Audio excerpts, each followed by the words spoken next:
Kakak pada di coaching malam hari ini. Mungkin ini bakalan nyampein sedikit saja teman-teman, karena kalau kepanjangan ini tuh sangatlah panjang teman-teman untuk prestasinya yang bikin kita kadang insecure melihatnya, Masya Allah. Mungkin Uni mulai untuk Kak Volika Sintiari merupakan mahasiswa Communication and Digital Media dari IPB University, yang mana teman-teman bisa lihat nih untuk CV-nya tuh banyak banget prestasi, achievement-nya juga. Mungkin ini bakalan baca untuk beberapa prestasinya. Kak Volika merupakan mahasiswa berprestasi 1 tingkat nasional tahun 2023 dan merupakan mahasiswa paling inspiratif Sekolah Vokasi IPB tahun 2023 dan mendapatkan medali emas di Tunnel Pulse dan Research Award. Dan tidak hanya itu teman-teman, Kak Polika juga merupakan atau mendapatkan second winner of essay competition Go to London by Duta Inspirasi Indonesia. Nah, sangat keren banget ya teman-teman. Mungkin teman-teman bisa nih untuk baca di CV-nya karena nanti bakal ada pendekatan yang sangat dalam dengan pemateri kita. Jadi mungkin Uni hanya menyampaikan itu. Semoga prestasi Kak Volika Sintiari bisa nih uh, kita jadikan panutan untuk kita berkembang dan bersinar ke depannya. Mungkin ini teman-teman sudah excited banget nih untuk coaching pada malam hari ini. Apakah kita mulai aja ya teman-teman? Atau gimana nih? Teman-teman udah sabar nggak sih? Atau boleh nih di on mic dulu? Apakah sudah sabar atau gimana nih teman-teman? Udah gak sabar banget Uni. Sabar banget, Uni. Aduh. Oke, tanpa berlama-lama, langsung saja kita mulai pemaparan materi coaching pada malam hari ini kepada Kak Volika Sintiari. Waktu dan layar dipersilakan. Oke, thank you Muti. Assalamualaikum teman-teman. Waalaikumsalam. Waalaikumsalam. Baikkan. Halo semuanya. By the way, teman-teman, aku baca ini sih, baca GFOM kalian satu-satu, literally kayak aku ngeliatin itu satu-satu. Oh, sorry kalau ke remove spotlightnya. Nah, dan ketika aku bacain, banyak juga ya yang mau jadi mapres, yang jawab skornya 3 tuh cuma 1, sisanya 4 sama 5. Jadi aku apresiasi dulu semangatnya, dan teman-teman makasih banget udah hadir di sini. Coba 1 sampai 10, kalian pengen jadi mapres berapa? Aku tanya lagi. 9. 1.000 Kak, 10.000. 1.000. 9, Kak. 10.000. 10.000, 1.500.000. 1 miliar. 1.459.000. Oke.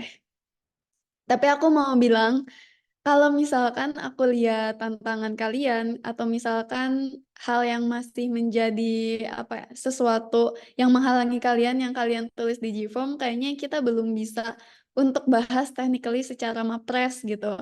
Jadi di sini aku mau ngajak kalian ngobrol aja, nggak apa-apa ya, kita diskusi.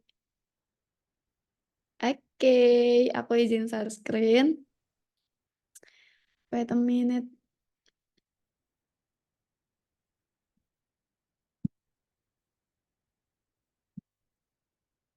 Tadi udah dikenalin ya, Muti, makasih banyak. Aku seneng banget di sini. Kenapa? Karena waktu itu kan aku ILCAM ya, Inspiring Leader Camp, karena perlombaan lomba esai aku.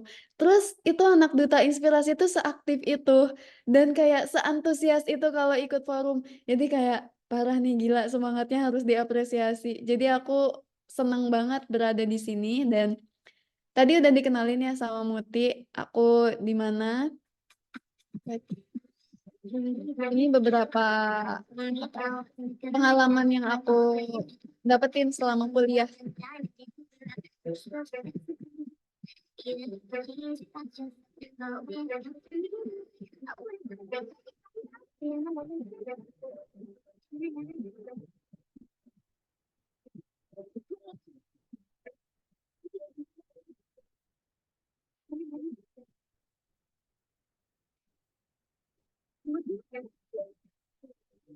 Udah segitu aja deh. Oke. I want to the next one. Nah, aku punya peraturan ketika kita diskusi, ini literally ruangan kita, bukan ruangan aku doang. Jadi kalau teman-teman mau unmute dirinya, it's okay. Kalau misalkan menurut aku kayaknya nggak gitu deh. Aku nganggap itu bukan sesuatu yang nggak sopan.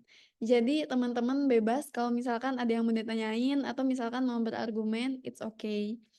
Karena aku ngerasa di Indonesia itu ketika kita mau aktif seringkali kita dianggapnya caper. Seringkali kita itu dianggapnya apa sih nih orang aktif banget gitu. Menurut aku itu adalah semangat belajar yang perlu diapresiasi. Jadi kalau misalkan teman-teman penasaran sama suatu hal, langsung tanyain. Dan yang kedua, orang tuh bilang silent is gold, but I think speak up is a diamond. Asal tepat gitu. Kayak misalkan karena kita bahas sekarang self development, oke kita bahas ini dulu. Dan yang ketiga itu kayak saling menghargai ya.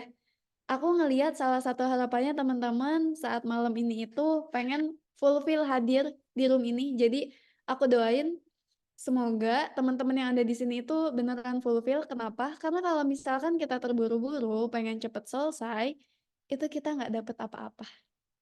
Dan ini penting. Terdengar sederhana, terdengar mainstream, tapi kadang hal-hal besar di dunia ini tuh dibentuk sama hal-hal yang kecil dulu. Oke, bismillahirrahmanirrahim. Kita next. Aku mau ngajak teman-teman dengerin lagu.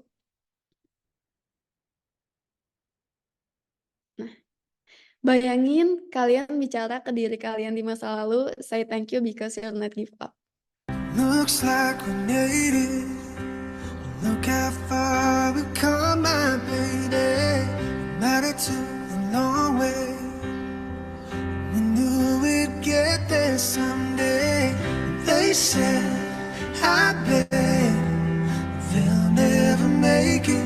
Not just to look at us holding on. We're still together, still going strong. Still the one I run to, the one that I belong to. You're still the one I want for life. Oke, cukup segitu. Dan teman-teman, kenapa aku suka banget lagu ini? Karena kayak pada in the end of the day, kita cuma punya diri kita sendiri ya sometimes. Dan itu kadang udah lebih dari cukup. Walaupun kita senang ketika bersosialisasi dengan orang, tapi jangan lupa untuk selalu hadir buat diri sendiri. Dan aku mau ngasih tahu ke teman-teman yang berada di sini, aku yakin pasti ada struggling ke belakang, entah direndahin orang, entah diremehin orang lain, entah ngerasa kayaknya lu nggak bisa deh jadi duta inspirasi, kayaknya lebih jagoan yang lain deh. Padahal teman-teman sekarang udah di sini. Jadi aku mau congratulates ke teman-teman semua. Thank you semuanya udah bertahan. Dan di sini aku mau bahas mahasiswa berprestasi. Tapi mungkin ada gak yang mau speak up berprestasi itu apa sih? Ada yang mau raise hand atau langsung aja unmute dirinya terus kita sharing. Wah, ada Aldi dari Kepulauan Riau. Aku bisa loh bahasa Riau. Udah pandai aku loh bahasa Riau nih.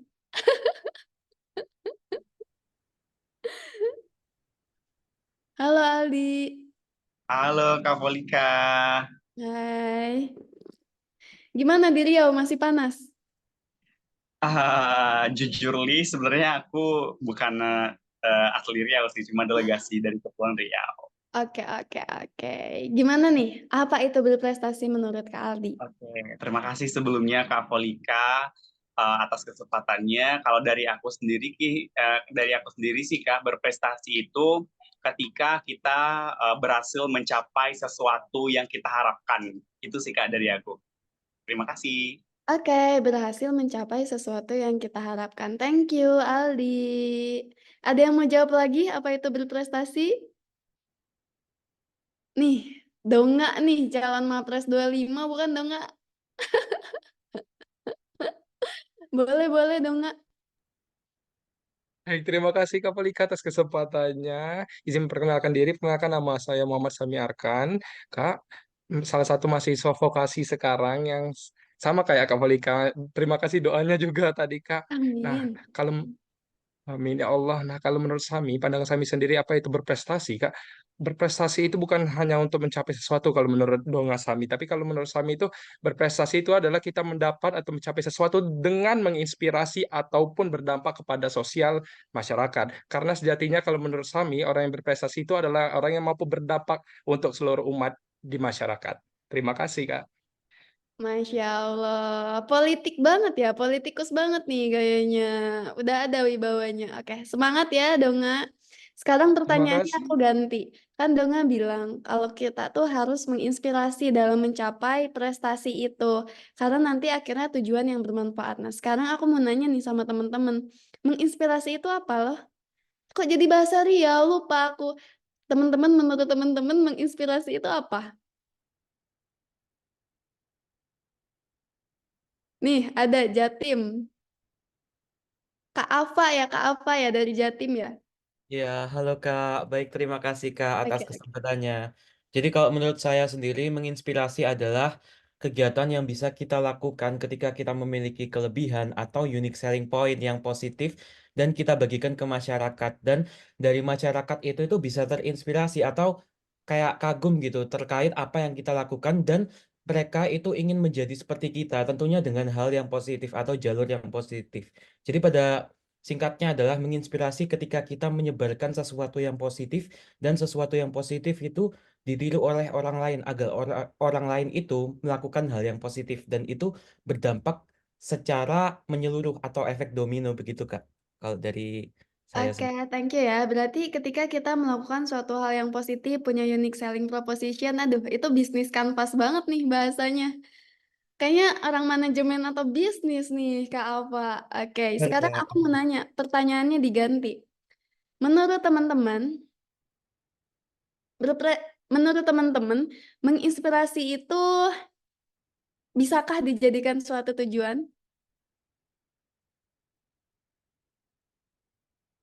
Oke. Menginspirasi itu bisakah dijadikan suatu tujuan?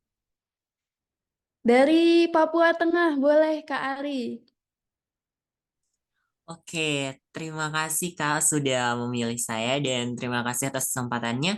Jadi, menginspirasi memang bisa menjadi suatu tujuan hidup dan visi di hidup kita. Bagaimana menginspirasi itu sebuah hal yang bisa berdampak ke orang lain dan bagaimana misi kita untuk menjalankan dan merealisasikan tujuan dari menginspirasi itu. Biar orang lain lihat nih, oh ternyata dulunya dia gini, sekarang sangat menginspirasi ya, sangat menjadi role model ya, kayak gitu. Jadi bagaimana menginspirasi itu dapat menjadi tujuan hidup kita dan visi kita gitu, Kak. Sip, sip. Jadi bisa dijadikan tujuan gitu ya, karena membantu orang lain. Aku mau dengar dari Bila. Kalau misalkan ada teman-teman yang berbeda pendapatnya, boleh juga chat di kolom chat, karena takut semuanya nggak kebagian, tapi boleh Bila. Menurut kamu kayak gimana? On your opinion. Terima kasih Kakak atas kesempatannya. Kalau menurut Bila,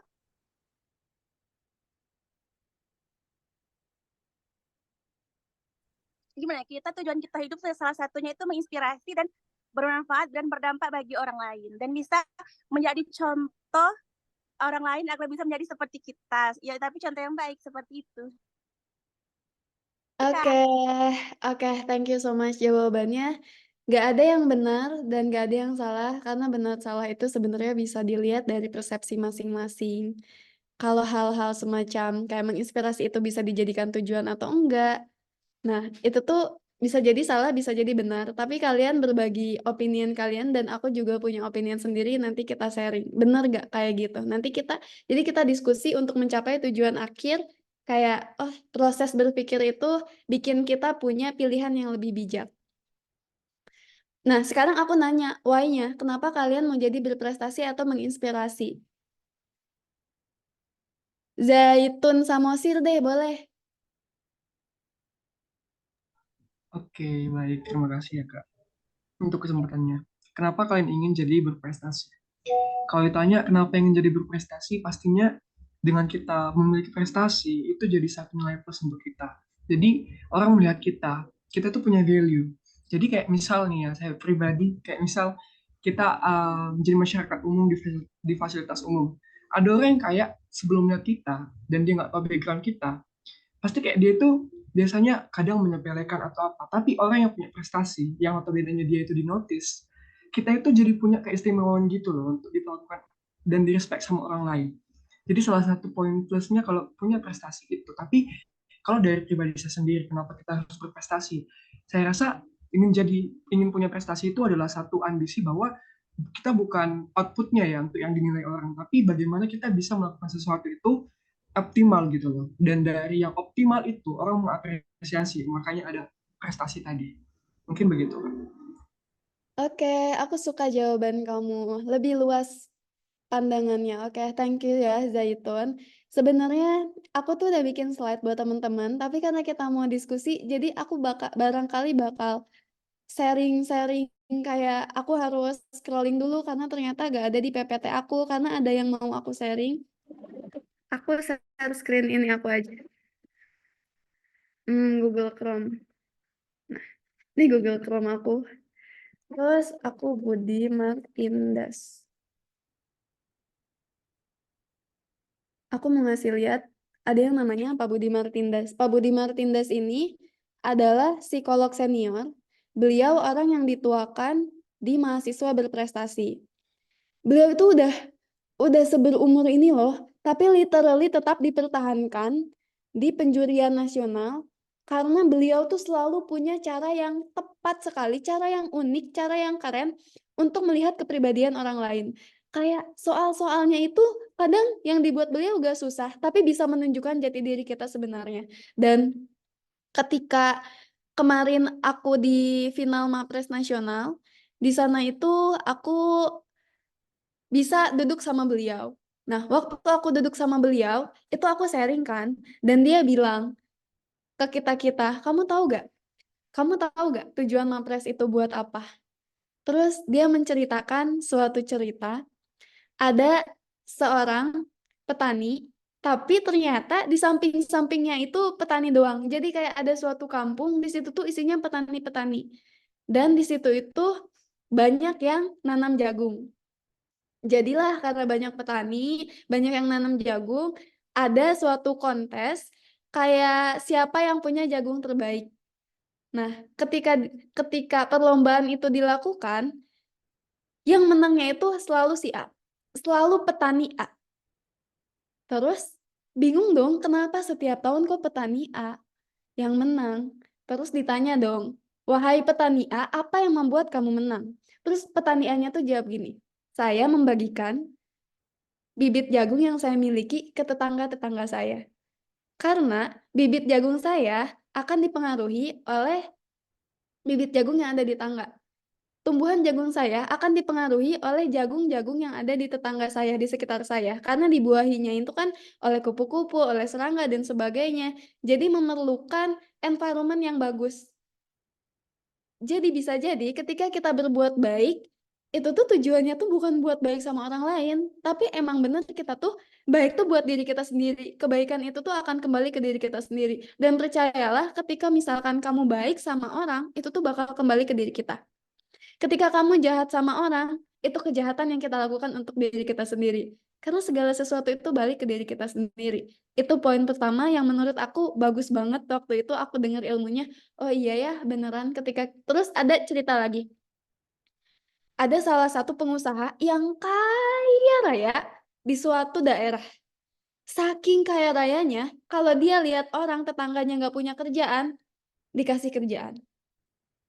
Siapa tetangganya yang nganggur, langsung dikasih pekerjaan. Siapa yang kesulitan, siapa yang pengen bisnis, langsung dikasih modal buat bisnis. Terus orang pada kagum kan, kenapa dia bisa jadi sedermawan itu? Ditanyalah, kenapa sih engkau bisa sedermawan itu? Terus dia jawab, sebetulnya aku bukan untuk membantu orang lain, aku membantu diriku sendiri. Jika misalkan aku kaya sendirian, bisa jadi barang-barang di rumahku dicurinya. Jika misalkan barang-barang di rumahku dicuri, keluargaku akan tidak selamat, akan terancam. Jadi ketika aku memberi pertolongan kepada orang lain, sebetulnya memang benar aku membantu diriku sendiri. Keluargaku jadi aman, keluargaku jadi ada yang jaga, tetangga aku jadi baik kepadaku, keluargaku dihargai. Jadi cerita sederhana, tapi literally kayak akan makna. Gitu. So that's why ketika ditanya, menginspirasi itu bisa gak sih dijadikan tujuan? Menginspirasi itu kan subjeknya orang lain ya. Kayak bisa gak sih kita jadi menginspirasi? Menurut aku, menginspirasi itu bukan tujuan. Tapi efek samping. Ketika kita fokus ke diri kita, berbuat baik, jadi manusia yang baik, orang lain tuh bakal terinspirasi tanpa kita bicara. Bahkan dengan perlakuan kita pun mereka tuh udah, makasih ya, kamu sudah membuatku menginspirasi untuk melakukan kegiatan yang lain. Aku, waktu SD, kerjaannya main. Waktu SMA, aku GO. Aku lihatlah anak SD GO. Otak aku langsung, kasihan betul ya dia, anak kecil masih GO. Udah GO. Karena dulu waktu kecil aku semain itu. Tapi sekarang aku jadi mahasiswa berprestasi. Ada anak di kampungku, Kak Volika, aku seneng banget lihat kakak. Gara-gara lihat kakak, aku jadi ikut olimpiade. Terus aku menang. Anak SD menang olimpiade. Padahal aku SD main asli ke sungai, ke kebun. Kayak kita beneran nggak tahu apa dampak yang kita lakuin kalau kita baik ke diri sendiri. Dari situ aku baru sadar apa maksud dari buku Fihi Mafihi karya Jalaluddin Rumi. Kan Jalaluddin Rumi bilang, ketika aku muda, aku ingin merubah dunia. Ketika aku dewasa dan menjadi lebih bijak, aku hanya ingin menjadi versi yang terbaik diriku. Aku hanya ingin merubah diriku sendiri. Karena ketika kita merubah diri kita, sekeliling kita tuh berubah. Jangan berusaha untuk merubah orang lain, tapi satu-satunya yang perlu diubah adalah diri kita. Itu ya, POV terkait dengan menginspirasi, terkait dengan Mapres. Balik lagi nih, ini sebenarnya nggak ada di slide, tapi literally aku mau cerita. Terus balik lagi ke Pak Budi Martindas, beliau tuh bilang, tujuan kalian jadi Mapres apa? Aku diem aja kan, mengamati lah, asik. Terus aku dengerin teman-teman tuh, sama Pak Budi Martindas tuh literally aku pahami betul apa yang keluar dari mulut dia ya, yang bisa jadi inti sebenarnya Mapres ini nyari apa ya. Terus dia tuh bilang kayak gini, sebenarnya Mapres itu gak bisa dijadikan tujuan akhir. Kita membuat Mapres itu untuk menjadi kendaraan, membuat kalian lebih cepat kepada tujuan kalian. Jadi akselerasi supaya kalian itu bisa mencapai tujuan-tujuan yang lebih besar.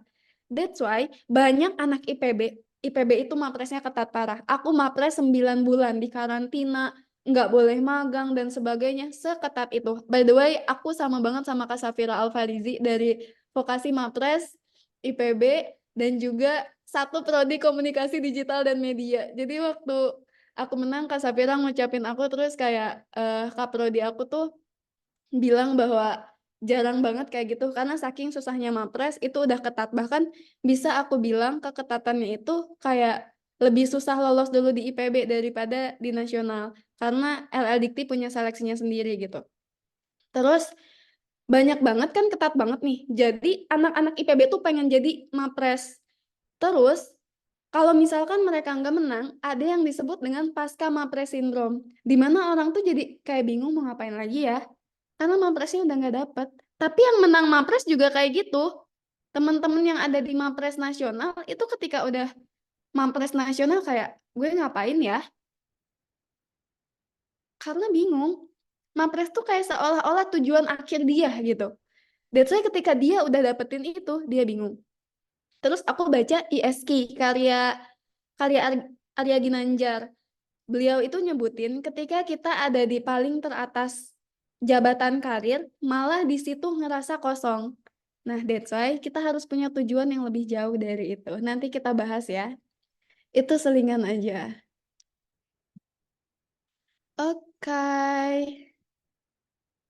Nah, ada POV yang menarik dari mahasiswa berprestasi nasional 1 yang sarjana angkatan aku, Syalke. Kalau kalian mau lihat Instagramnya, boleh banget, dia keren banget sih, pinter.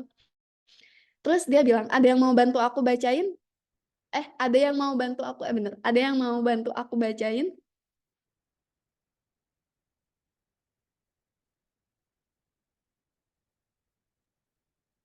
Boleh nih, Rafiq. Kak Rafiq, boleh Kak Rafiq tolong bacain? Baik, terima kasih Kak. Mohon izin. Oke. Menjadi mahasiswa yang berprestasi bukan hanya tentang berapa penghargaan yang kita dapat atau berapa organisasi yang sudah kita ikuti. Namun, mampu melewati segala tantangan untuk menuju titik ini tanpa menyerah dan tetap menjadi diri sendiri yang sejati. Itu adalah prestasi yang sesungguhnya. Syaikel Mapres 1 Sarjana 2023. Terima kasih, Kak. Oke, makasih Rafiq. Nah, terus Schalke tuh bilang kayak gitu kan. Dan kayak, oh iya ya, ternyata bener juga gitu. Dan teman-teman harus sadar bahwa sebenarnya yang namanya berprestasi, sukses, menginspirasi itu tuh tujuan. Bukan tujuan, sorry, itu tuh efek samping dari tujuan yang lebih besar. Aku mau cerita lagi, ada yang ngebedain dari Mapres juara 1 sama yang enggak juara. Walaupun semuanya tuh bagus, semuanya udah berproses. Tapi ternyata tuh ada polanya gitu loh, yang juara 1 sama yang enggak. Dan aku wawancara satu orang. Ada yang mau ini nggak tebak apa yang jadi perbedaan orang yang juara 1 sama yang enggak?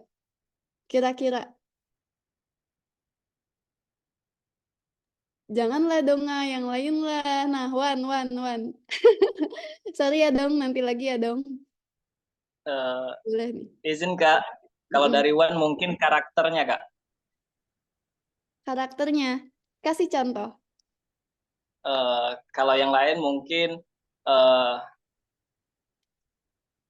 proses atau prinsip mereka berbeda jalannya. Kalau karakter kita atau yang berprestasi 1 ini, dia memiliki prinsip dan jalan sesuai ajaran Tuhan gitu Kak maksudnya.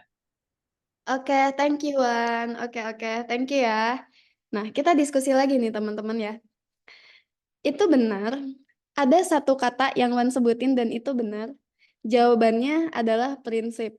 Jadi, seleksi mahasiswa berprestasi itu yang dinilai 3. Capaian unggulan, akap prestasi. Selain itu ada bahasa Inggris, tapi bahasa Inggris ketiga. Yang kedua itu gagasan kreatif atau karya inovatif. Gagasan kreatif untuk sarjana dan produk inovatif itu untuk diploma. Dan produk inovatif dan gagasan kreatif itu ketika aku lihat perbedaan dari yang juara sama yang enggak. Kan sebenarnya Mapres ini tuh jadi penilaian IKU untuk universitas. Jadi universitas juga ambis buat menangin Mapres karena buat nilai universitasnya. Jadi seringkali universitas itu kayak gimana ya? Kayak pengen si anaknya itu kamu harus gini, kamu harus gitu, kamu harus gini, banyak disetir. Dan ketika aku lihat Mapres yang juara 1 ini, mereka itu punya kemampuan untuk mempertahankan argumen mereka. Kayak, tolong dong diganti GKPI kamu, Pak. Saya yang paham terkait dengan GKPI saya ingin memperjuangkan ini dan izinkan saya untuk membawa ini ke tahap nasional. Itu ternyata waktu aku lihat Bang Ivan juara 1 vokasi 2022, Bang Ilham dari Undip, terus Schalke, terus aku kok orangnya itu beda tipis ya sama keras kepala. Jadi kadang kita tuh selalu berada di antara dua sisi. Apakah kita ini polos atau naif? Apakah kita ini itu berusaha belajar? Atau misalkan sama kayak apakah kita ini keras kepala? Atau misalkan kita mampu untuk mempertahankan argumen kita. Jadi kita harus berada di tengah-tengahnya. Dan aku lihat orang yang juara 1 ini kayak dia tuh mempertahankan apa yang udah dia bawa. Kenapa? Karena dia tahu apa yang dia mau kemana dia selanjutnya dia udah tahu. Dan dia sadar bahwa yang menjalani kehidupan ini adalah dirinya sendiri, bukan orang lain. Jadi betul konsisten Dewi. Jadi apa yang orang lain berikan masukan ke dia ambil yang bisa membantu memperbaiki gagasan dia, bukan untuk mengganti gagasannya. Itu yang aku lihat. Itu ya selingan, mungkin bisa diambil tidak terkait dengan Mapres aja, cuman kalau misalkan kalian emang punya keinginan yang kuat, biasanya itu yang berhasil, why-nya, motivasinya. Oke, aku mau cerita tentang gimana aku bisa jadi mahasiswa berprestasi. Aku kagum banget sama orang-orang yang kayak dia tuh udah mau jadi Mapres dari semester 1, kayak Donga. Kayak, oh my god Donga, you're so ambitious and it's good. Kayak aku semester 1 tuh literally pernah jadi mahasiswa yang aku pengen keluar kuliah aja. Jadi kayak aku pengen keluar kuliah aja. Sampai papa aku udah kayak, kamu tuh dikuliahin malah pengen keluar kuliah. Tapi ternyata waktu semester 1 aku mengalami banyak sekali ketidaknyamanan, kayak adaptasi sama kampus susah, beda lingkungan, ekspektasi terlalu tinggi sama dunia kampus, kayak dunia kampus tuh tidak menyenangkan itulah, susah mencari orang yang bisa diajak berkembang, environment yang baik, itu tuh aku alamin semester 1 sampai aku tuh pengen keluar kuliah. Ada yang ngalamin gini juga? Raise hand dong yang ngalamin. Oke, pada ambis ya, bagus. Jadi teman-teman sebenarnya udah lebih satu langkah lebih baik dari aku ketika aku yang dulu. Terus, kenapa aku memutuskan untuk menjadi mahasiswa berprestasi? Karena mama aku tuh udah sekecewa itu gitu loh sama aku. Terus kayak tanteku sampai bilang, Volika, kamu tuh harus menyelesaikan apa yang sudah menjadi tanggung jawab kamu. Jadi kayak, oh iya ya, oke, aku berusaha yang terbaik di sini. Dan aku iseng sama mamaku, "Mah, mau lihat anaknya jadi mahasiswa berprestasi gak?" "Ya iyalah ya, orang tua mana yang jawab enggak coba?" Jawablah iya mamaku. Terus aku usahain dan ternyata dengan akumulasi doa dan usaha, aku bisa jadi Mapres nasional waktu tahun 2023.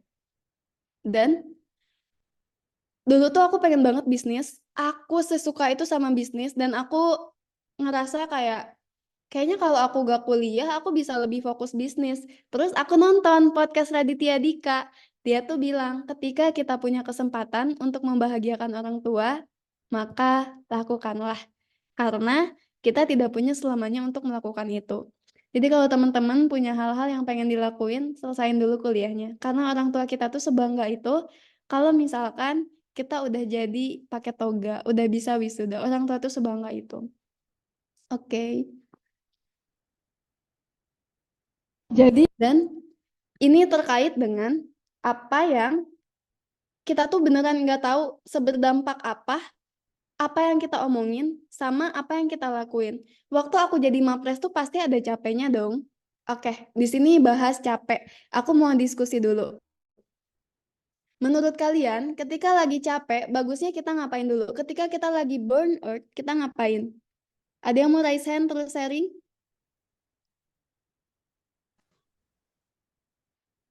Firman, boleh. Baik, Monika, terima kasih katanya. Jadi kalau dari Firman, kalau misalkan lagi capek atau itu Firman itu rehat sejenak itu, jangan dilakukan satu hari atau bisa juga kalau di jalan atau bisa juga makan-makan itu untuk Monika. Oke, jadi bisa lari-lari, maksudnya bisa jalan-jalan, bisa kayak diem dulu sejenak gitu ya. Kita udah tahu kayak gitu ya. Thank you ya. Ini anak duta inspirasi nggak butuh coaching lagi nih. Butuhnya project akhir nih. Kasih project, suruh selesain satu kasus di masyarakatnya masing-masing. Karena udah jago-jago. Jadi hasil coaching ini harus ada akhirnya. Bikin proyek akhir ya, Muti ya, fasilitator. Oke, Kak, thank you kalau tuh sarannya. Oke. Jadi, waktu dulu tuh kan Mapres tuh capek. Terus beneran kita tuh nggak tahu bisa sengaruh apa satu kalimat atau satu kata yang kita baca atau satu kalimat yang kita dengar. Waktu itu aku lagi sharing tips jadi mahasiswa berprestasi di internet. Dan adalah mahasiswa IPB 2016. Dia bilang, seneng banget jadi mahasiswa berprestasi walaupun di fakultas karena bisa banggain orang tua. Dan ada satu kalimat dia yang kayak gini, karena saya percaya jika belajar adalah ibadah, maka berprestasi adalah dakwah. Kayak, wow, keren juga nih. Sedangkan tujuan akhir kita sebagai manusia atau aku sebagai umat muslim itu kan dengan akhir yang baik ya. Kayak ini keren juga nih kalau dijadiin jalan aku untuk takwa gitu, untuk beribadah, untuk sharing. Jadilah aku semangat sama kata-kata itu. Padahal si kakaknya nggak kenal aku deh kayaknya. Si kakaknya tuh belum tahu aku baca tulisan dia, yang mungkin dia udah lupa sama websitenya sendiri. Jadi kalau misalkan aku lagi capek, biasanya aku baca, karena kalau lagi capek tuh banyak pikiran, kalau lagi burn out tuh banyak banget pikiran, dan dengan membaca kita tuh bisa fokus sama satu hal. That's why kayak baca tuh jadi salah satu kegiatan yang aku sarankan kalau kalian suka ketika kalian tuh overthinking. Terus Aku tuh sepede itu, parah waktu itu tuh. Nih, mungkin teman-teman juga udah lihat ya di Instagram aku, tapi nggak apa-apa. Thank you ya Fasil udah pada tag-tagin aku di story-nya. Thank you so much. Oke. Jadi ketika saya dilihat hebat oleh orang lain, saya berharap orang lain melihat keesaannya, kekuasaannya. Saya diberi amanah di sini, saya berharap bisa membawa piala juara 1 nasional untuk IPB.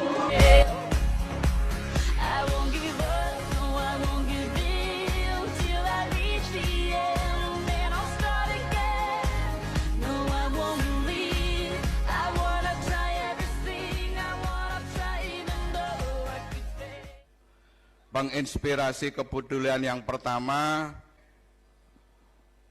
Volika Sincisari. Juara pertama, Volika Sincisari.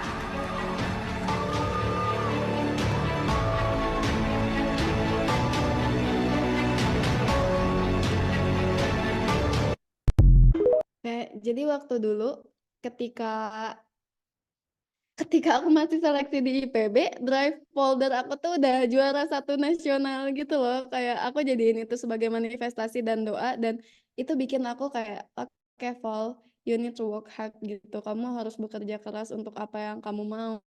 Dan everything is hard before it's easy. Kayak teman-teman mau jadi duta inspirasi dulu mikirnya susah. Sekarang kalau misalkan ngasih tips ke orang lain jadi duta ya, orang udah jadi duta gitu, kayaknya easy-easy aja deh, gue aja bisa. Padahal emang semuanya itu terlihat susah sebelum itu menjadi mudah. Jadi cara yang paling tepat untuk menyelesaikan suatu masalah adalah coba diselesaikan, bukan hanya dipikirkan. Oke.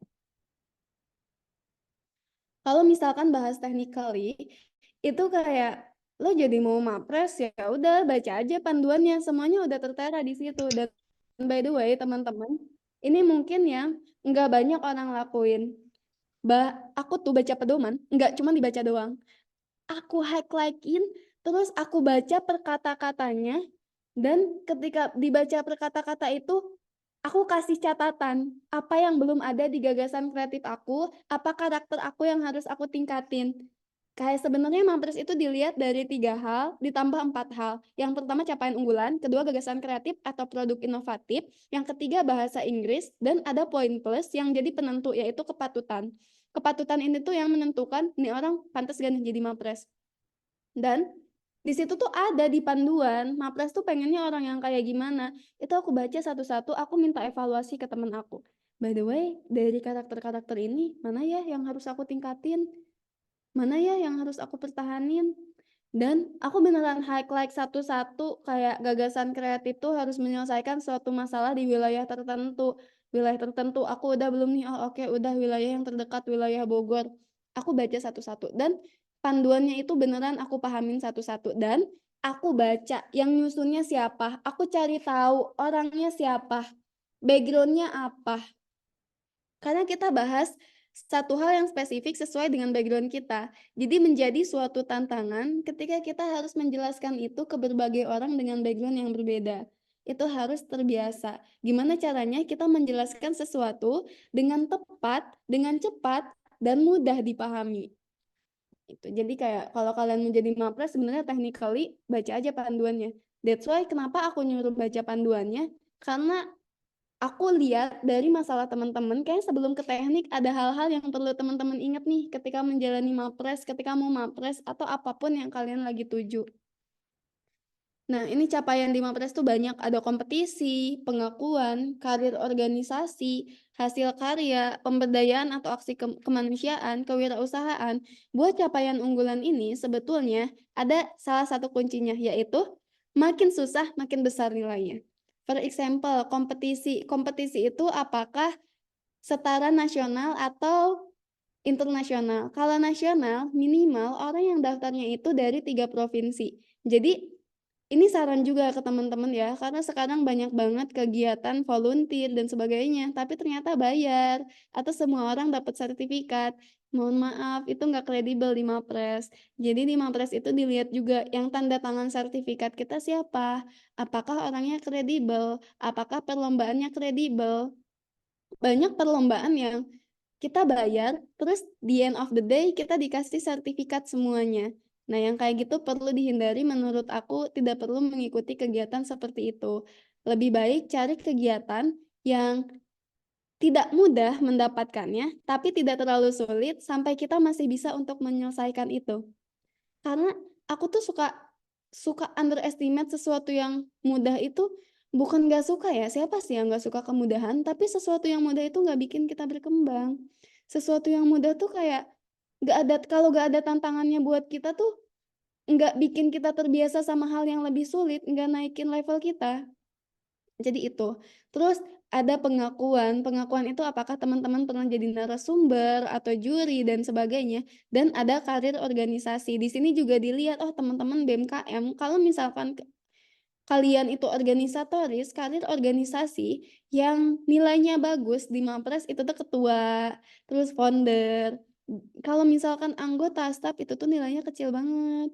Jadi sayang, lebih baik masukin yang lain karena capaian unggulannya banyak, cuman kita dikasih slot, masukinnya itu harus 10 aja. Dengan berbagai kategori ini, dengan berbagai kategori maksimal 10 gitu. Itu. Terus untuk produk inovatif, ini teman-teman lanjutin yang capaian unggulan bisa lebih jelasnya nilai-nilainya ada di panduannya. Dan untuk produk inovatif, terbiasalah untuk membuat esai.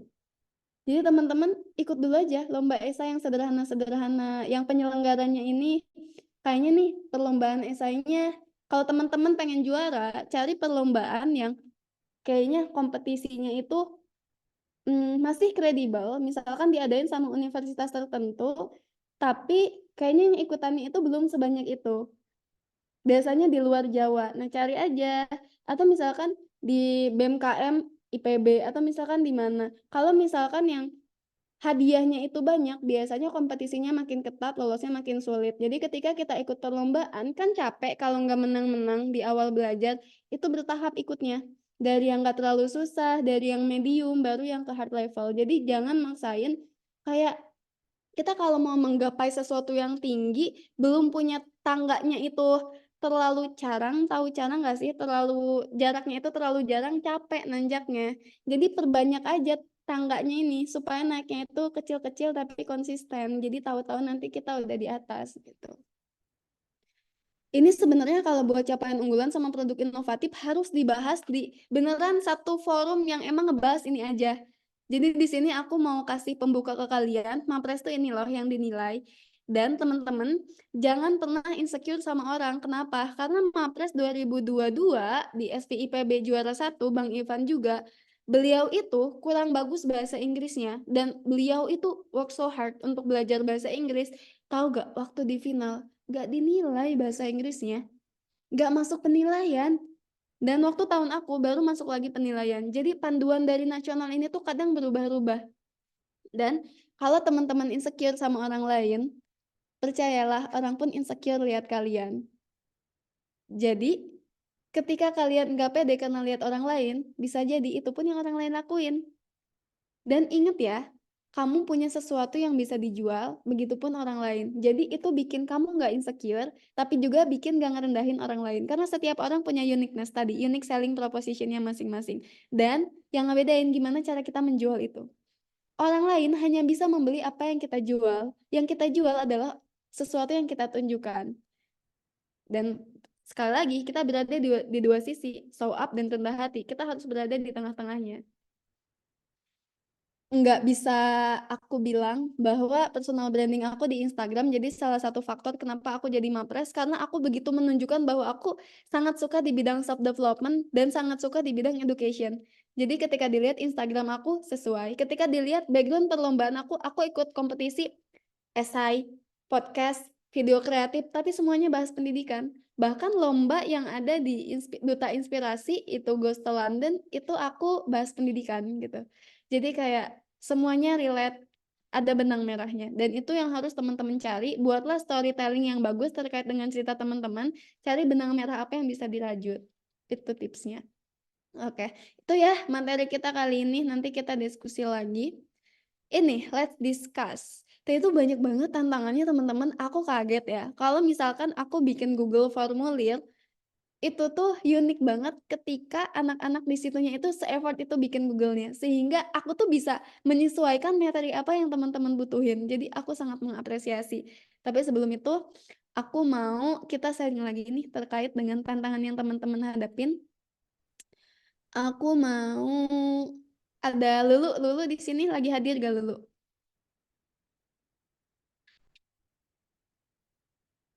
Lulu dari mana ya? Nah iya Lulu, hai Lulu, boleh dong cerita apa tantangannya ketika kamu memutuskan untuk berkembang? Oh iya, terima kasih Kakak. Baik. Terima kasih atas kesempatan yang Kakak berikan. Baik, jadi tadi saya menuliskan di Google Form itu tantangan yang buat saya berkembang sulit itu malah dari diri saya sendiri gitu. Jadi tantangannya tuh saya malah meragukan apa yang menjadi kemampuan diri saya sendiri gitu. Saya takut saya gagal, saya takut saya nanti kalau salah gimana ya gitu. Jadi tantangan terbesar itu malah ada di diri kita sendiri gitu. Jadi mungkin sedikit spill tantangan yang bisa menghalangi saya berkembang kayak gitu, Kak. Terima kasih. Oke, thank you ya Lulu udah cerita, makasih loh. Nah, teman-teman ada gak yang mau nyemangatin Lulu atau misalkan ngasih alternatif solusi apa yang bisa Lulu lakuin? Boleh raise hand.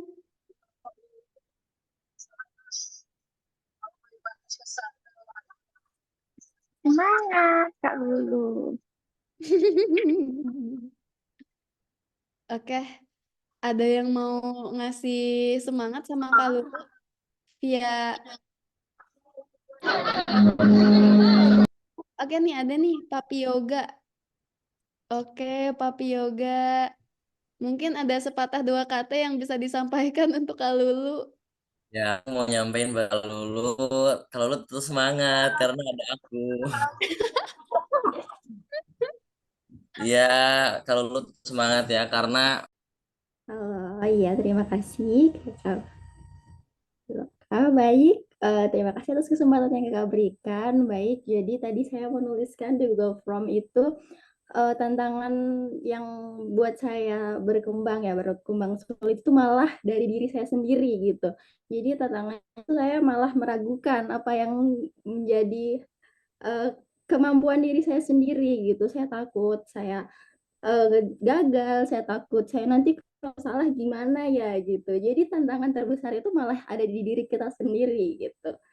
Jadi mungkin sedikit spill tantangan yang bisa menghalangi saya berkembang kayak gitu, Kak. Terima kasih. Oke, thank you ya Lulu udah cerita, makasih loh. Nah, teman-teman ada gak yang mau nyemangatin Lulu atau misalkan ngasih alternatif solusi apa yang bisa Lulu lakuin? Boleh raise hand.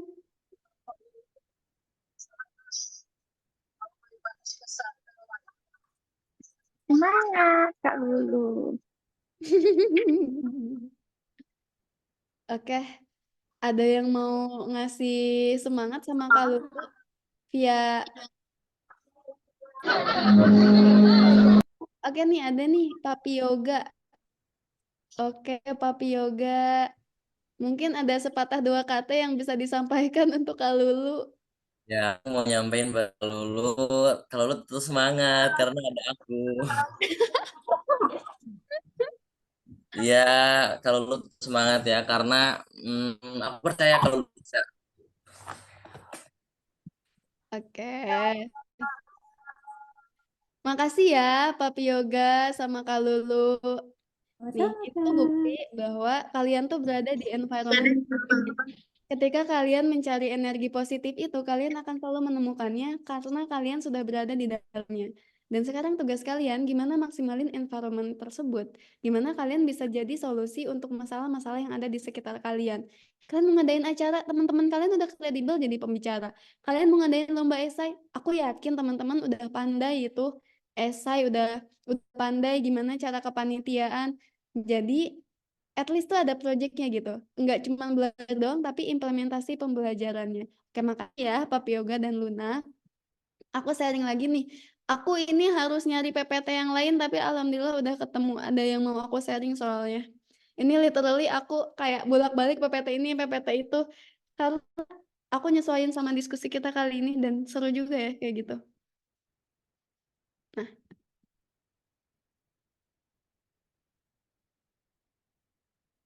Nah, ini tuh Harimau-Harimau adalah buku yang aku baca ketika SMA pelajaran bahasa Indonesia. Angkatan 2020 pasti masih belajar buku ini. Dan ini tuh ditugasin sama guru aku buat bikin resensi buku. Tapi karena aku suka baca, jadi selain bikin resensinya, selain baca rangkumannya di internet, aku literally baca gitu loh bukunya. Aku cari di perpustakaan, terus aku baca. Dan ternyata bagus banget. Di sini tuh judulnya ada Harimau-Harimau. Jadi bercerita buku Harimau-Harimau ini tuh bercerita tentang kayak ada orang yang nyari makannya itu di hutan kayak gitu ya. Pekerjaan itu di hutan. Dan that's why kan di hutan itu kayaknya Sumatera deh kalau gak salah. Latar belakang tempatnya itu di Sumatera kan masih banyak. Pada zaman dahulu itu masih banyak harimau. Disebutnya apa ya? Unik deh sebutan harimau di Sumatera itu. Si kunyang. Si kunyang. Nah, terus tiba-tiba mereka bareng-bareng ke hutan, tiba-tiba ada harimau. Dan di situ tuh di perjalanan itu tuh ada kesempatan tokoh utamanya ini itu buat nembak harimau. Jadi kayak harimaunya itu tuh udah di depan mata, tapi dia tuh kayak nggak berani nembak gitu loh. Karena ternyata ada 2 harimau yang perlu ditaklukkan. 1 harimau yang di depan mata, 1 lagi harimau di dalam dada. Jadi sebelum kita nembak harimau, tantangan yang ada di depan, kita tuh harus nyelesain diri kita. Kayak kita at least selesai dengan diri sendiri itu tuh bukan berarti nggak punya masalah. Tapi kita mau dealing dengan diri kita untuk berusaha nyelesain masalah itu. Kalau di film Inside Out itu kayak ada scene pelukan ya, semua emosi itu berdamai. Nah, disitulah kita mengalahkan harimau diri kita sendiri.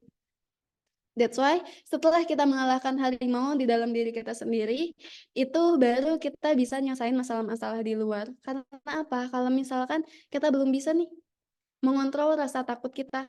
Orang yang berani itu tuh bukan berarti nggak punya rasa takut, tapi dia bisa mengontrol rasa takutnya. Dan di buku Master of Mind ada 1 kalimat, quote, yang menurut aku berharga banget. Quote-nya tuh bilang gini, pikiran kita tuh sangat powerful.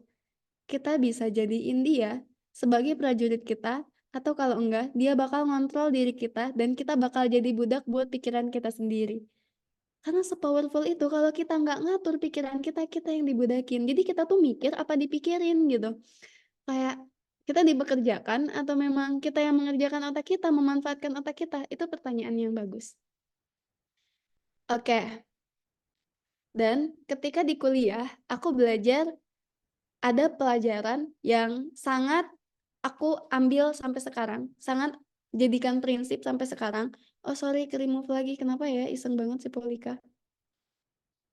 Sorry ya, Fasil. Nah, oke, balik lagi. Dan pelajaran itu tuh, dia tuh bilang, guru aku bilang, Polika, Ana selama kuliah cuma belajar 2 hal.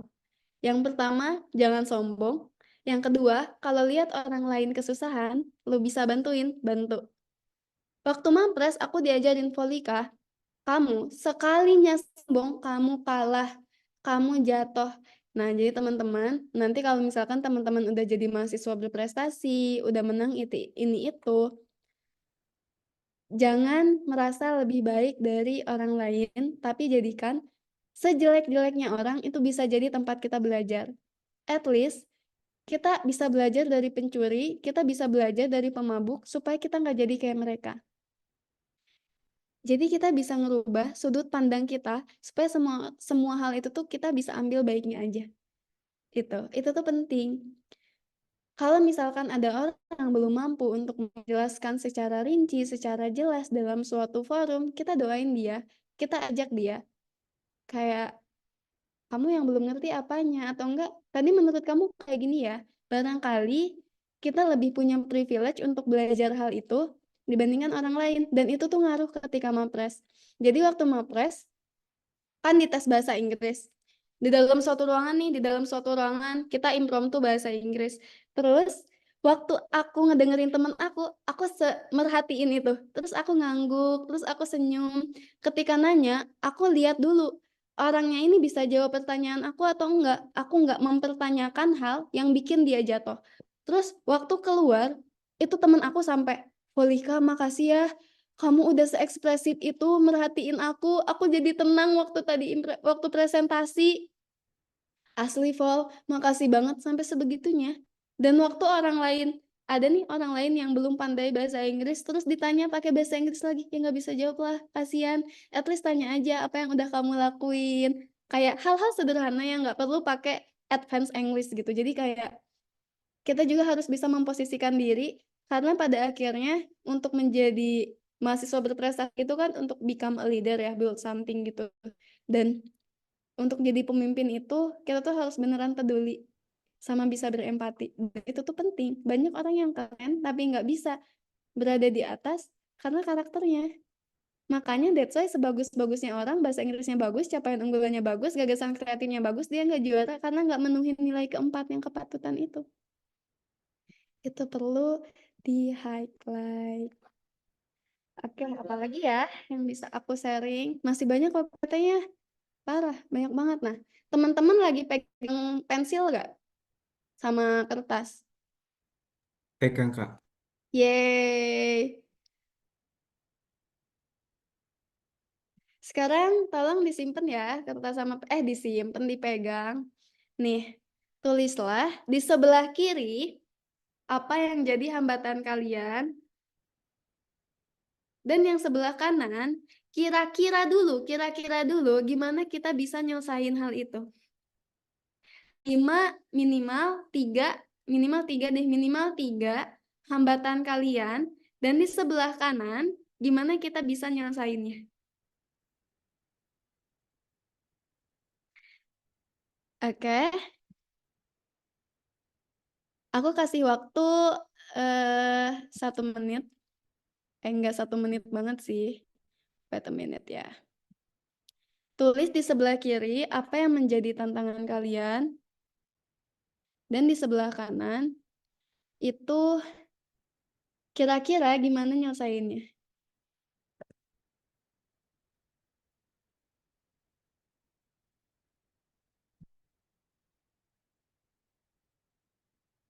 Kayaknya waktu aku udah selesai sih, tapi masih panjang, tapi nggak apa-apa. Ini bisa jadi ini.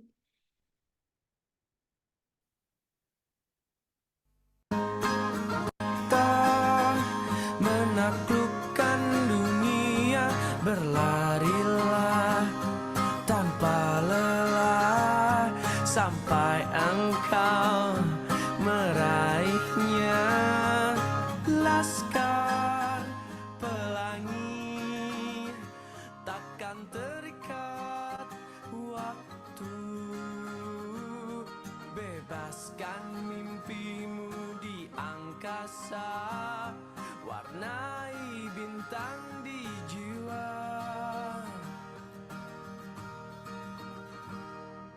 Menarilah dan terus tertawa, walau dunia tak seindah surga. Bersyukurlah pada yang kuasa, cinta kita di dunia selamanya.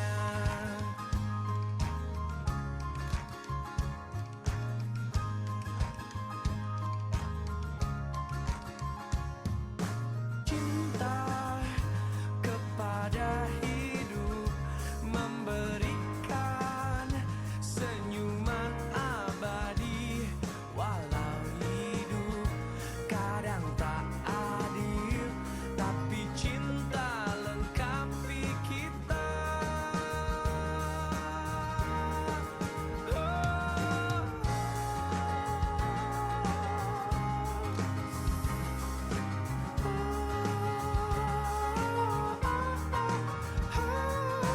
Laskar pelangi takkan terikat waktu, jangan berhenti mewarnai jutaan mimpi di bumi. Oke, udah ada yang udah. Kita lanjut lagi. Thank you ya. Kenapa aku sharing terkait dengan hal ini? Karena supaya POV kita berubah. Dari yang asalnya kok banyak banget ya hal yang menghalangi kita untuk mencapai tujuan, kok banyak banget ya hal yang belum selesai di diri kita. Ketika kita merasa bahwa banyak sekali tantangan ke depannya, kita juga harus tahu bahwa setiap permasalahan itu sebetulnya udah ada solusinya. Dan gimana kita hidup di muka bumi ini adalah terkait dengan bagaimana kita menyelesaikan masalah-masalah tersebut. Jadi teman-teman juga harus ingat bahwa hidup ini tuh terkait dengan proses. Allah tuh nggak minta kita tuh supaya menjadi hebat tuh langsung. Makanya ketika lahir kita nggak punya apa-apa. Tapi emang semuanya itu proses. Dan yang namanya proses, itu tuh butuh waktu. Jadi nikmati prosesnya, nikmati masa-masa berjuangnya, sampai nanti ketika misalkan kita sudah di atas, disitulah kita merasa bahwa sebetulnya yang lebih penting daripada kemenangan itu adalah proses dan perjuangannya itu sendiri. Gitu. Oke, ini sebenarnya terkait dengan neuroplastisitas ya teman-teman. Di neuroplastisitas ini suatu ilmu yang menganggap bahwa, bukan menganggap sih, ini fakta. Fakta secara biologi, secara saintifik sudah ditemukan bahwa pikiran kita ini itu, otak kita ini tuh berkembang, namanya neuroplastisitas. Di situ tuh kita kayak bisa belajar bahwa gimana pun kita sekarang, kita tuh bisa tetap belajar kok. Kita tuh punya kemampuan kok gitu. Ada yang mau bacain? Ini udah the end of the presentation, dikit lagi. Agak panjang, jadi aku mau minta tolong bacain satu orang. Miss Woro boleh, Miss Woro? Siap, Kak Felika. Mm. Oke, mungkin di part yang di atas stroke ini ya. Oke, kita nggak stroke, masih Kak, muda juga. jangan dulu Oh, ke situ, ke kiri oke, dulu. sorry Kak. Terlalu excited ini Kak. Oke, mungkin di bagian penelitian ya Kak. Oke, penelitian dengan jelas menunjukkan bahwa otak manusia bukanlah sebuah jaringan neuron yang statis, tidak dapat berubah, mandek, tetapi sebuah organ yang plastis, dapat berubah, yang terus tumbuh dan berubah selama merespons berbagai program genetik dan pengalaman. Plastisitas merupakan sifat yang menunjukkan kapasitas otak untuk berubah dan beradaptasi terhadap kebutuhan fungsional. Hal ini menjadi optimis bahwa mereka yang tua tidak perlu berkecil hati untuk terus belajar dan mengembangkan pengalaman baru yang positif. Pasien stroke memiliki potensi untuk belajar dan berlatih sehingga sembuh.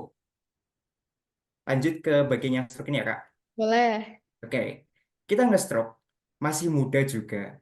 Apa alasan kita bilang gak mampu belajar? Thank you, Kak. Oke, good. Kita gak stroke masih muda juga lah. Kalau yang tua juga bisa belajar, apalagi kita yang masih muda. Gitu. Terus ini salah satu hal, ini the end of the presentation ya. Di sini itu ada salah satu ayat Al-Quran terkait dengan produktivitas kalau aku lihat. Nah, aku mau ngingetin teman-teman nih semuanya. Inna ma'al usri yusro, sesungguhnya sesudah kesulitan itu ada kemudahan. Dan maka apabila kamu telah selesai, di ini surat Al-Insyirah ayat 7, fa'iza faraqta fansab, maka apabila kamu telah selesai dari suatu urusan, kerjakanlah dengan sungguh-sungguh urusan yang lain. Aku mau ngingetin teman-teman, kita itu tugasnya pasti banyak. Kadang ngerasa 24/7 itu tuh gak cukup. 24 jam itu kayak masih kurang. Padahal itu ketetapan yang Allah udah tentukan. Jadi lebih fokus gimana cara kita maksimalinnya. Dan yang kedua, banyak banget tugas kayak capek banget gak berhenti. Tapi Allah tuh bilang kerjainnya satu-satu. Jangan kerjain semuanya di satu waktu. Setelah itu, barulah kita lanjut ke kegiatan yang lain. Dan ingat ya, tujuan akhir kita bahwa kita hidup di sini itu tidak selamanya dan segala kebaikan itu kembali ke diri kita sendiri. Oke, terima kasih. Aku sudahi ya untuk coaching kali ini. Bisa dilanjut dengan tanya jawab. Oke, boleh diambil kembali Muti. Oke, Masya Allah banget ya Kak Folika. Kayaknya teman-teman nih ada yang ngomong sampai pagi aja nggak apa-apa Kak. Saking nyaman dan sangat tenang mendengarkan materi yang luar biasa dari Kak Folika. Mungkin kayaknya udah nggak sabar juga nih teman-teman semuanya untuk Kak. Kan udah raise hand Kak.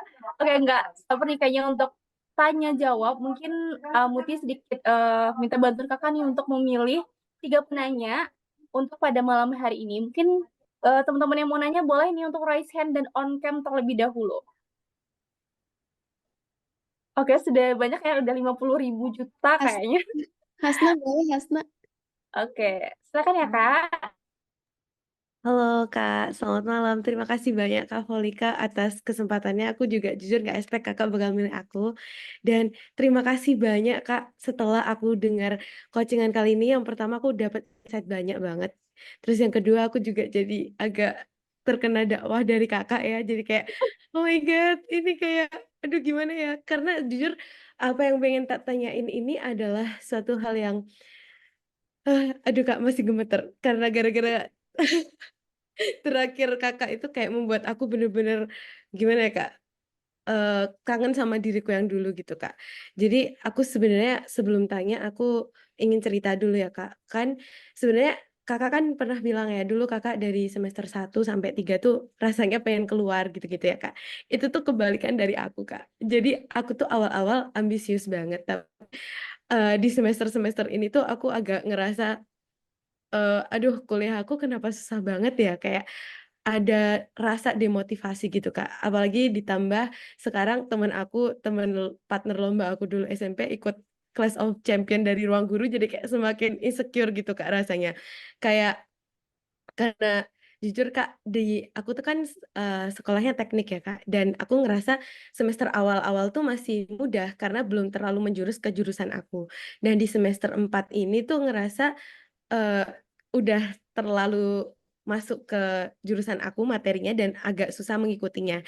Jadi, IP aku juga yang harusnya kan orang normal ningkat ya, Kak, aku tuh jadi agak turun gitu, Kak, dan, eee, itu juga, salah satunya karena aku kurang bisa manage waktu gitu. Nah, aku pengen tanya ke Kakak, karena kan Kakak Masya Allah tabarakallah sangat hebat ya, Kak, prestasinya gitu. Yang pertama adalah gimana cara Kakak maintain semangat Kakak di segala kesibukan Kakak, karena pasti aku yakin nggak mudah ya, Kak. Yang kedua, gimana cara Kakak maintains itu dan, cara balance antara ngejaga IP dan juga, tetap lomba gitu ya, Kak. Karena menurutku itu sangat susah gitu. Yang kedua, eee, ini mungkin boleh ditanyain nggak sih, Kak, kayak amalan apa aja gitu yang Kakak lakuin? Karena aku yakin banget untuk menjadi orang hebat tuh nggak mungkin cuma sekedar berusaha doang ya, Kak. Jadi harus ada akumulasi antara doa dan juga usaha gitu. Jadi aku kepo nih, Kak, sama kalau misalkan Kakak nggak berkenan untuk jawab mungkin nggak apa-apa ya, Kak. Cuma kayak mungkin Kakak bisa sharing gitu untuk amalannya dan gimana cara kita tuh untuk nggak down gitu, Kak, nggak demotivasi gitu. Karena jujur sekarang ini aku ada di tahap insecure sama diriku sendiri dan karena ditambah lagi sama temen aku yang ikut COC itu, Kak, jadi kayak semakin agak wow gitu, agak pressure gitu, Kak, ngelihat prestasi dia walaupun emang everyone have their thing gitu ya, Kak, cuma agak susah buat diriku sendiri, eee, membenahi itu gitu. Mungkin bisa dijawab, Kak. Terima kasih atas kesempatannya, Kak. Oke, thank you so much ya. Sebelum itu aku mau apresiasi kamu. Rasa insecure kamu itu adalah bukti bahwa kamu itu berusaha untuk berkembang, bahwa kamu tuh ke-trigger untuk melakukan hal yang baik lagi. Jadi proses kamu untuk melihat teman kamu itu tuh udah bagus, tapi gimana nanti action-nya itu diganti daripada kamu mengurung diri, tapi kamu juga jadi, "Oh, I see, berarti aku juga harus belajar lebih keras, berusaha lebih banyak." Aku waktu LMD kan main sama ITB SB. ITB Sekolah Bisnis. Terus aku tahu mereka itu belajarnya ketemu CEO, ruangannya kayak hotel. Sedangkan di IPB itu kayak sejarang itu gitu dipertemukan dengan CEO. Aku bertemu dengan CEO-CEO itu tuh di luar kampus dengan kegiatan di luar kampus. Nah, that's why aku lihat orang yang sekolahnya di sekolah bisnis itu punya privilege yang lebih banyak. That's why aku yang nggak punya privilege sebanyak itu, effortku harus lebih tinggi. Itu yang aku lihat. Aku langsung ngerasa, parah ya, dia udah ke-exposure sama banyak hal, terus relasinya udah banyak banget, berarti aku harus effort gimana nih caranya aku nutupin hal-hal yang aku butuhin itu dari hal yang lain selain daripada kuliah. Itu alasan aku untuk aktif di luar kuliah.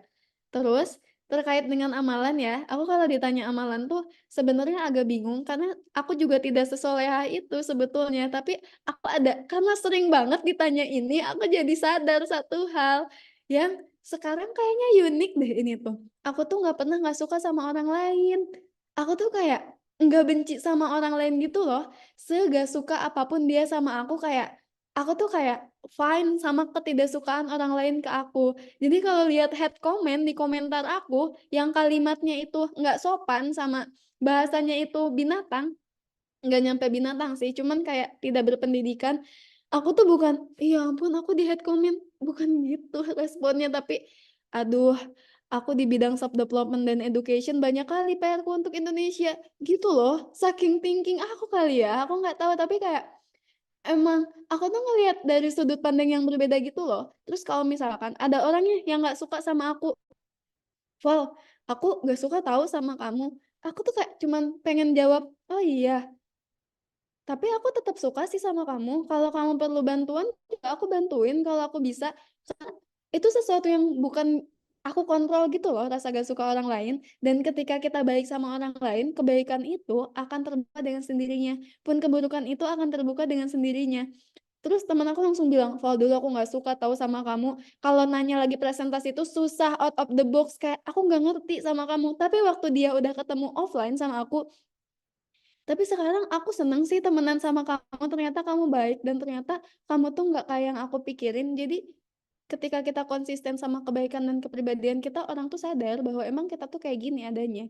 Itu. Mungkin itu ya, nggak suka sama orang lain tuh nggak suka, nggak punya rasa nggak suka sama orang lain tuh ternyata hal yang jarang ya di zaman sekarang, karena aku ngelihat kok orang ngelakuin sesuatu dikit-dikit kita iri, dikit-dikit kita nggak suka, kayaknya nggak sehat deh buat diri kita sendiri. Rasa benci sama orang lain tuh kayak kita punya racun ke orang lain, tapi kita yang minum racunnya, jadi kita yang keracunan sendiri, jadi kayak lebih repot ke diri kita.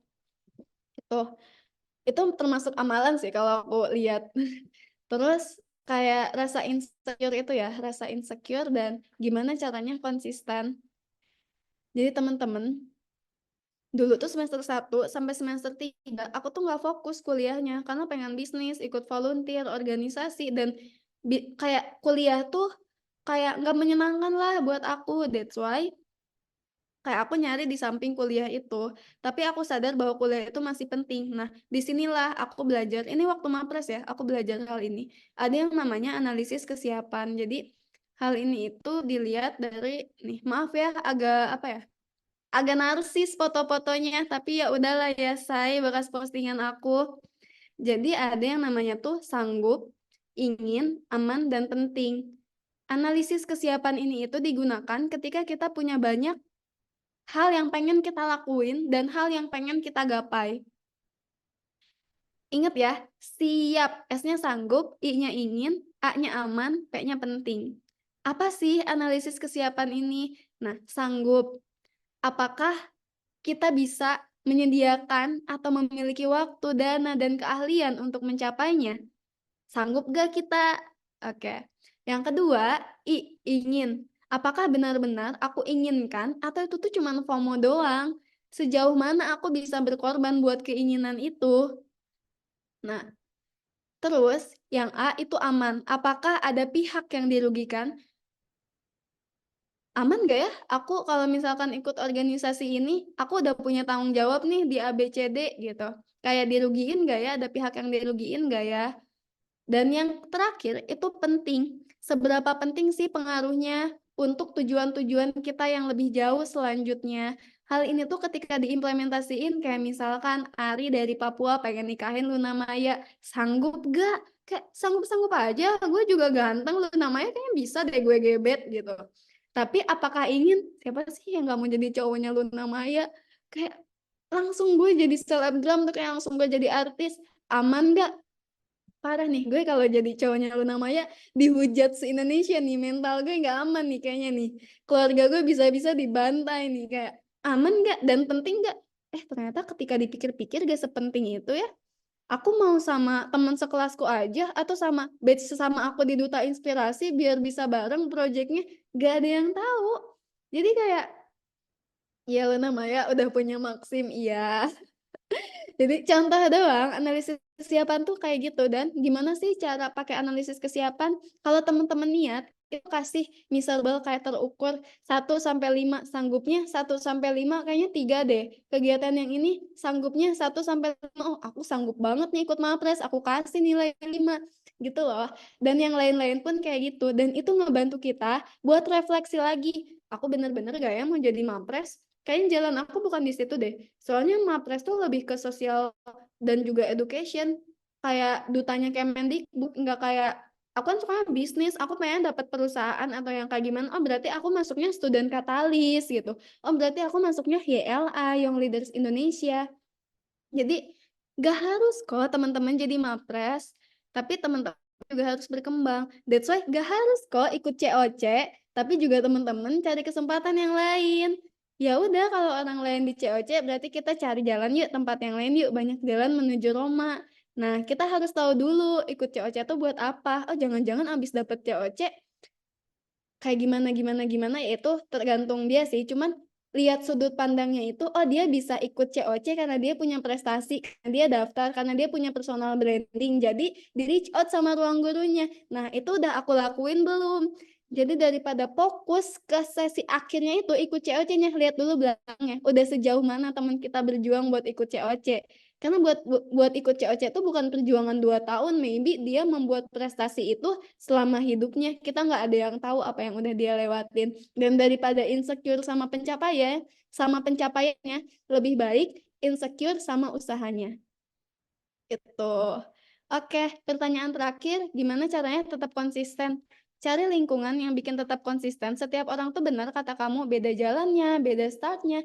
Terus aku ngerasa aku bisa jadi di sini karena aku tuh bisa menyelesaikan kuliah aku tuh tidak terlalu sulit gitu loh. Aku udah terbiasa dengan banyaknya soal ketika SMA karena waktu SMA sekolahku negeri tapi mantan sekolah internasional. Jadi emang soalnya tuh banyak dan ketika masuk IPB tuh kayak malah keluar dari penjara gitu loh. Karena aku ngerasa sesantai itu, that's why aku bisa ngerjain kegiatan yang lain. Tapi temen aku misalkan kuliahnya arsitektur atau teknik, belajar inilah, belajar itulah, software lah, coding lah, susah dong. Jadi kayak kita harus tahu dulu kita mau jadi apa dan itu yang kita perjuangin. Kita nggak bisa jadi semuanya, kita nggak bisa jadi hebat jadi semuanya.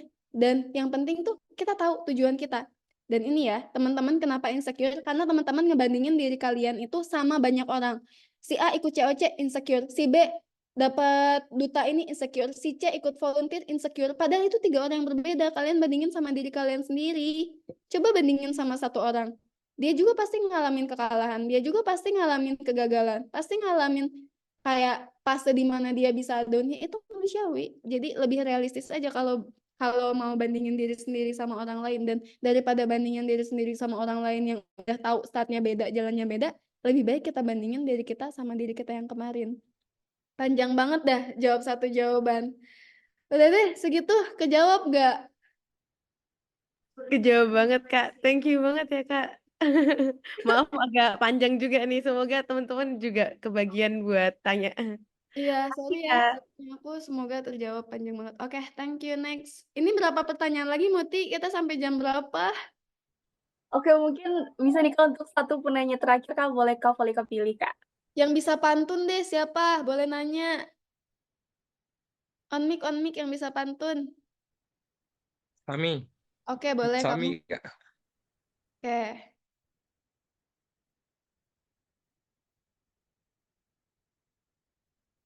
Tadi siapa? Aku. Iya, boleh. Oke. Tuh, pantun dulu. Oke, 1, 2, 3. Jalan-jalan ke Surabaya. Ih, Kak Volika. Salah. Bukan seperti itu, teman-teman. Ya, itu biar teman-teman mengingat Sami. Oke. Ya, itu biar jalan-jalan ke Jakarta. Cantiknya Kak Volika. Aduh. Oh, gitu. Oke, thank you so much. Oke, mau nanya apa nih, Sami? Oke, sebelumnya terima kasih atas kesempatannya Kak Volika. Bismillahirrahmanirrahim. Sami awali. Pertama-tama keren banget Kak Volika atas ceramahnya pada malam hari ini. Jujur untuk kami Duta Inspirasi Indonesia mengucapkan terima kasih banyak Kak atas masukannya, atas edukasinya untuk kami. Nah, Sami tadi jujur Kak ini sempat 2 kali nangis saat mendengar kata Kakak ada di bagian pertama itu saat lagu Laskar Pelangi. Karena Sami berpikir bahwasannya kalau Sami terus membandingkan diri Sami dengan orang lain sekarang, mungkin start Sami berbeda. Kayak Sami memeluk diri bahwasannya start Sami sekarang sudah hebat, Sami sudah bagus, tidak usah di-compare dengan orang lain, because I'm happy with this situation now. Dan bagian terakhir itu saat Al-Insyirah ayat 5 dengan 6, fa innamal usri usra, innamal usri usra, bahwasanya kerjakanlah satu-satu terlebih dahulu, jangan berbarengan. Karena Sami itu adalah tipe orang yang mengerjakan semua itu langsung dan ada suatu titik Sami itu burn out dan tanpa orang di sekitar Sami untuk menyemangati, Kak. Nah, mungkin pertanyaannya, dengan semua hal yang telah Kakak jalani, maaf Kak, dengan semua hal yang telah Kakak jalani selama ini, dengan semua tragedi mungkin turun naiknya, apa satu hal yang memulai Kakak untuk mengawali perjuangan keras ini, Kak? Karena sejatinya kalau cuman motivasi dari mulut motivator saja, kalau menurut Sami itu tidak akan cukup, Kak. Perlu adanya aksi yang berkolaborasi dengan sinergi, kalau menurut Sami, Kak. Boleh tolong dijawab, Kak, untuk motivasi Sami. Terima kasih, Kak. Oke, thank you ya Sami. Makasih ya udah berjuang. Makasih udah ada di sini. Oke, aku jawab ya. Jadi sebetulnya teman-teman, kalau teman-teman lihat, kalau aku hapus background aku, teman-teman tahu kan background aku sebetulnya apa? Tahu gak? Ada yang tahu? Ini, buku. Dan buku itu adalah sesuatu yang membuat aku tuh punya banyak insight.